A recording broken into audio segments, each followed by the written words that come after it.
అదేనండి బ్యాంక్ దగ్గర డబ్బులు లేవు. రెపో రేట్ అంటే రీపర్చేజ్ రేట్ అన్నమాట. అంటే ఇప్పుడు ఒక బ్యాంక్ ఉంది అనుకుందాం. ఆ బ్యాంక్ దగ్గర ఫండ్స్ షార్ట్ ఫాల్ ఉంది.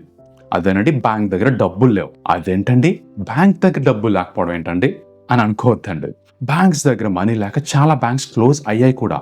ఆఫ్ కోర్స్ ఆపరేషనల్ యాక్టివిటీస్ కోసం కూడా మనీ కావాల్సి ఉంటుందిగా.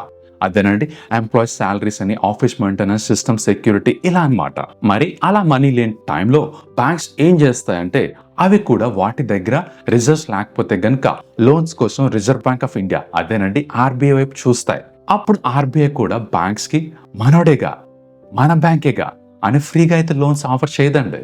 ఆర్బీఐ కూడా ఇంట్రెస్ట్ కి లోన్స్ ని కమర్షియల్ బ్యాంక్స్ అన్నిటికీ కూడా ఆఫర్ చేస్తుంది. అలా reserve bank of India banks కి లోన్ ఆఫర్ చేసేటప్పుడు కలెక్ట్ చేసే ఇంట్రెస్ట్ రేట్ నే రెపో రేట్ అంటామండి. అంటే ఆర్బీఐ నుంచి ఏ బ్యాంక్ అయినా సరే లోన్ తీసుకుందాం అనుకుంటే గనుక బ్యాంక్స్ పే చేయాల్సిన మినిమం ఇంట్రెస్ట్ రేట్ అన్నమాట ఈ రెపో రేట్ అనేది.